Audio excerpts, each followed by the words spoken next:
Herry Sylvester Morey, and I was the backbone of the El Dorado County gold mining industry until well into the 20th century.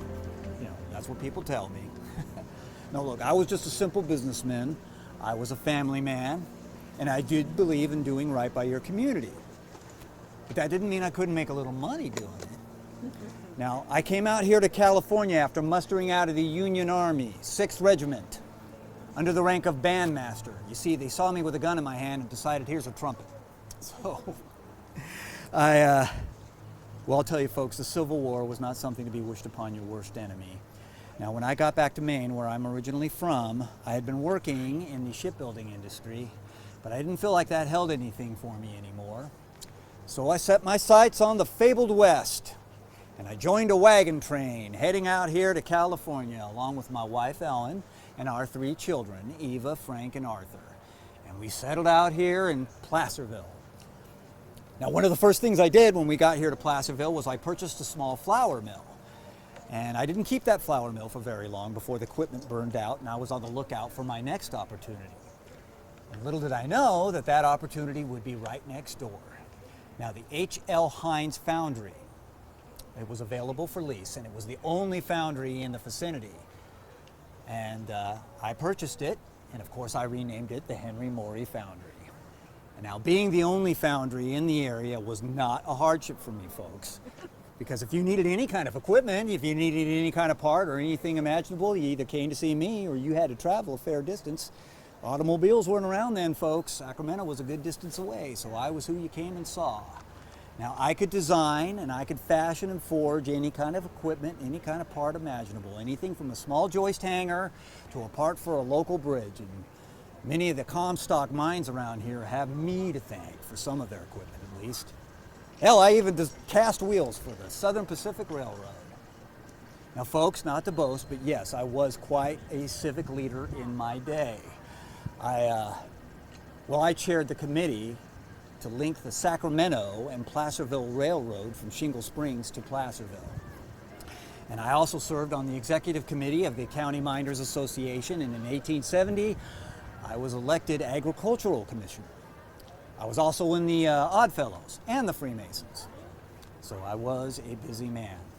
Now, something about that foundry that I purchased, folks, there was a particular young man who worked at that foundry making wheelbarrows for the local miners, who would go on to make quite a big name for himself, along with his brother, working in the automobile industry. Can any of you guess who that young man was? Studebaker. Yes, thank you. But, you know, that's a story for another day. We're here to talk about me. Oh, speaking of stories for another day, in 1873, the city of Placerville, folks, was broke. Now, the town had gotten itself into a number of binds around this time, and it found itself in quite a bit of debt. So,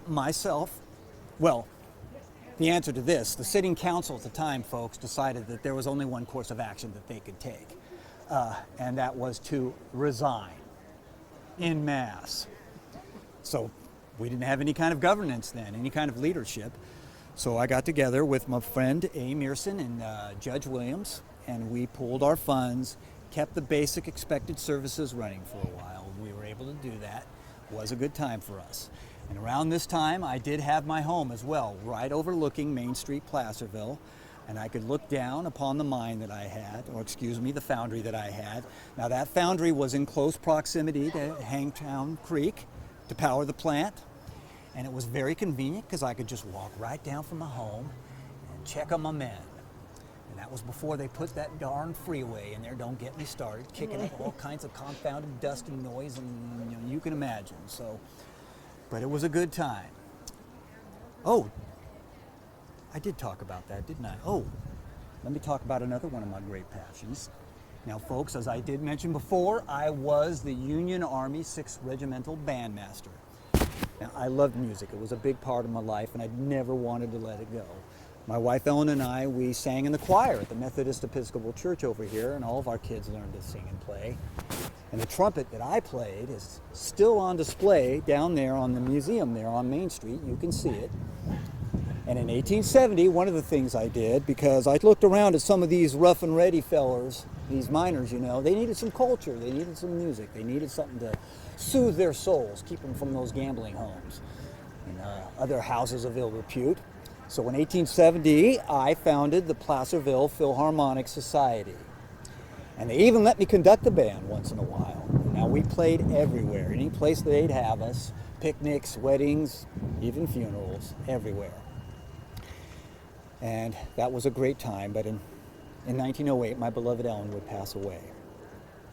And around this time, I was getting on in my years, and I had my son Frank now running the foundry for me day to day.